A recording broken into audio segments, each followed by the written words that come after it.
Bismillahirrahmanirrahim. Assalamu alaikum student. Today we discuss about the remaining part of chemical reactivity and chemical reactivity में आज हम discuss करेंगे important physical property which is related to the metals. ठीक है, previous lecture में हमने matters, non metals और उनकी पोजीशंस, रिएक्टिविटी, डेफिनेशंस के बारे में पढ़ा था.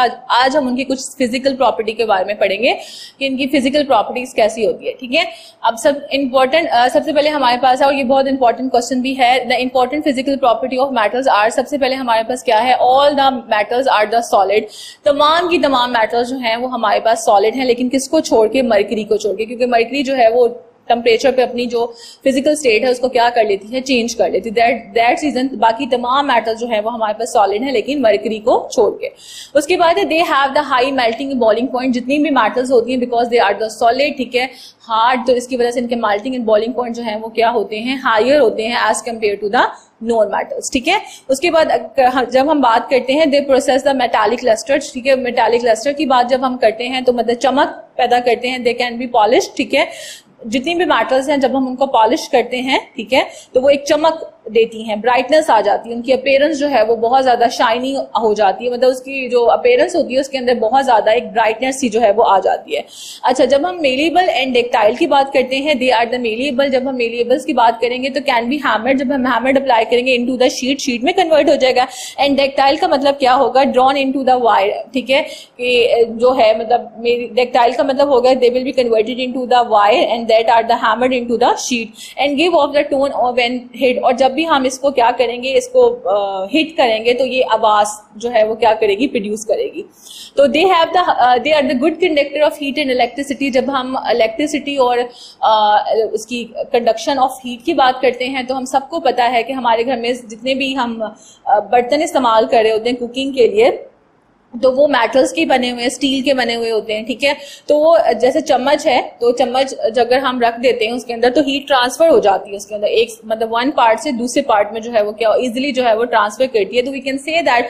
और इलेक्ट्रिसिटी की एग्जाम्पल्स अगर हम देखें तो मैंने भी आपको बताया भी था, हम जब इलेक्ट्रोकेमिस्ट्री पढ़ रहे थे तो इलेक्ट्रोकेमिस्ट्री में हमने ये बात पढ़ी थी कि हमारे पास जो इलेक्ट्रोड होते हैं they are made from the metals. जैसे कॉपर का पढ़ा था, जिंक का पढ़ा था, एंटीमोनोलाइट्स पढ़ी थी हमने ग्रेफाइट्स पढ़े थे, मतलब ग्रेफाइट जो है, और इसके अलावा जो ग्रेफाइट के अलावा जिंक हो गया, that are the metal. Copper है, जिंक के इलेक्ट्रोड्स पढ़े थे, कॉपर के इलेक्ट्रोड्स पढ़े थे हमने, एंटीमोनोलाइट्स इलेक्ट्रोड्स हमने पढ़े थे. ठीक है, तो ये तमाम के तमाम दैट आर द मेटल्स. वो कहते हैं they are the good conductor of heat and electricity. ये इलेक्ट्रिसिटी और हीट के जो है वो क्या होते हैं, गुड कंडक्टर होते हैं.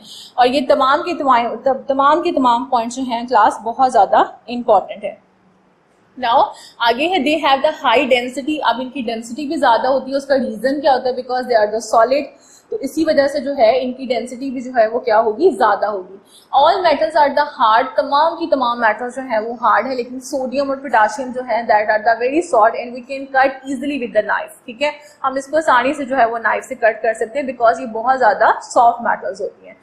तो यहाँ तक तो हमारे पास कंप्लीट हो गया इसकी फिजिकल प्रॉपर्टी, जो कि बहुत आसान थी, जो हमने पढ़ा है कि सारी की सारी जो है वो हार्ड होती हैं. They have the high density, high melting and boiling point, good conductor of heat and electricity, highly malleable and ductile होता है हमारे पास. ये तमाम वो जो है वो हमारे पास फिजिकल्स की अपीयरेंस के बारे में हमने पढ़ा. अब हमने इसकी कुछ केमिकल रिएक्टिविटी पढ़नी है, और अगर हम केमिकल रिएक्टिविटी की बात करते हैं तो कुछ अहम प्रॉपर्टीज हमारे पास आती हैं, chemical properties of the metal. सबसे पहले हमारे पास क्या है, ऑल मेटल्स, जितनी भी मेटल्स हमारे पास हैं इजिली, आसानी से लूज इलेक्ट्रॉन्स, अपने इलेक्ट्रॉन्स को लूज कर देती हैं and form a positive ion. ये बात हम पीछे भी पढ़ के आ चुके हैं, अपने प्रीवियस लेक्चर में भी पढ़ के आ चुके हैं कि हमारे पास जो मेटल्स होती हैं they have to ability to lose electron and get the electropositive charge. और वो कौन से इलेक्ट्रॉन्स को लूज करती हैं, जो वैलेंस शेल्स के अंदर होते हैं. ये बात भी अपने जहन में रखनी. ये नहीं हम ये तो कह देते हैं they lose the electron from the outermost shell, तो साथ में मैंने इस वर्ड को कंप्लीट भी किया है कि अगर वो इलेक्ट्रॉन्स को लूज कर रही है तो कहाँ से, फ्रॉम द आउटरमोस्ट शेल या from the valence shell. We can both the name valence shells and outermost shells. ठीक है, उसके बाद हमारे पास क्या है, और पॉजिटिव आयंस बनाती हैं. वी हैव एग्जाम्पल कोई भी ले सकते हैं. We have a sodium with 11 electron, they lose the 1 electron from their outermost shell and get the electropositive charge. Clear is that? Second point is that they readily react with the oxygen. ये बहुत तेजी से, आसानी से जो है मतलब react करती है, तेजी से जो है वो रिएक्ट करती है ऑक्सीजन के साथ and form the basic oxide. अब अगर हम बात करते हैं तो we have a metal like a calcium. ठीक है, that is react with the oxygen जब in the presence of heat, तो इसके साथ जब रिएक्शन करेगी तो ये क्या बना लेगी, बेसिक ऑक्साइड बना लेगी, कैल्शियम ऑक्साइड बन जाएगा। तो ये हमारे पास होंगे बेसिक अल्कली, जिसको हम कह सकते हैं हमारे पास ऑक्साइड्स होंगे।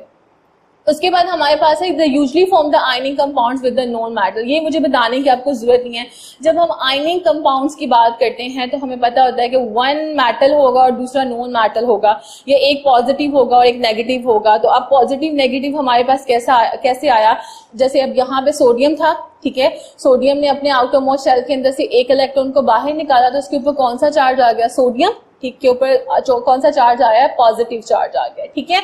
तो अब ये हमारे पास बन गया सोडियम आयन। इसी तरह से क्लोरीन क्या करेगा, इसी इलेक्ट्रॉन्स को गेन कर लेगा और गेन करके जब गेनिंग करेगा तो उसके ऊपर कौन सा चार्ज आ जाएगा, नेगेटिव चार्ज आ जाएगा। फिर जब positive and negative ions are combined with each other and they form the compound, and compound nature are the ionic in nature. तो हमारे पास जब भी आयनिक कंपाउंड बनेगा तो एक हमारे पास जो है वो क्या होगा, मेटल होगा। Metals react with the non metals, ये जो मेटल्स होंगी वो रिएक्ट करेंगी नॉन मेटल्स के साथ, तो मिलके क्या बनाएंगी, हमारे पास आयनिक कंपाउंड्स बना देंगे। तो NaCl, calcium chloride, potassium chloride, we can say that the example of the ionic compound which is react with the मतलब one metals react with the non metals and form the ionic compounds, ठीक है। उसके बाद हमारे पास क्या है, they form the metallic bonding, metals bonding with other metals. तो ये मेटालिक बॉन्डिंग्स बनाती हैं, जो कि हमने चैप्टर नंबर 5 में भी पढ़ा था और स्ट्रक्चर ऑफ मॉलिक्यूल्स के अंदर भी हम डिस्कस किया था। कुछ इंपॉर्टेंट पॉइंट्स हैं which is related to the metals, कि कौन कौन सी मेटल्स जो हैं वो इंपॉर्टेंट है, कहाँ कहाँ पे इंपॉर्टेंट है, उसकी वैल्यू क्या है। तो अगर हम मोस्ट अबंडेंस मेटल्स की बात करते हैं तो सबसे ज्यादा जो अबंडेंस मेटल्स है दैट आर द एल्यूमिनियम। अगर हम सबसे प्रीशियस मेटल की बात करते हैं तो वी हैव अ प्लैटिनियम। अगर हम सबसे ज्यादा यूजेबल मेटल्स की बात करते हैं तो वी हैव अ आयरन। अगर हम रिएक्टिव मेटल्स की बात करते हैं तो वी हैव अ सीजियम।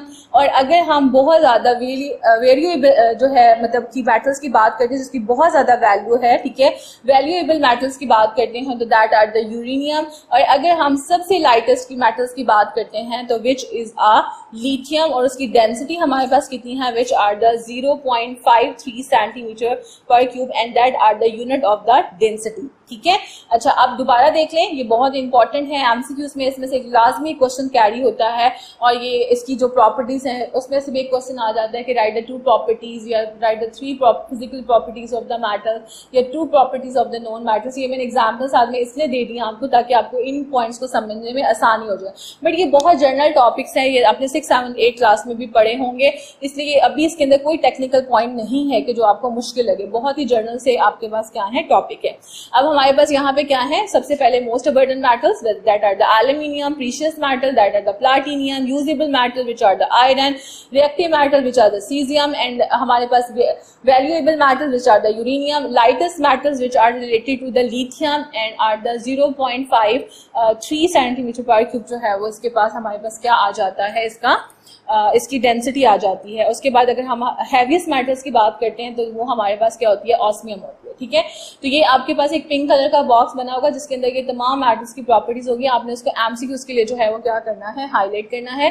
तब तक अपना बहुत सारा ख्याल रखिएगा, इंशाल्लाह नेक्स्ट लेक्चर में आपसे मुलाकात होगी। अल्लाह हाफिज।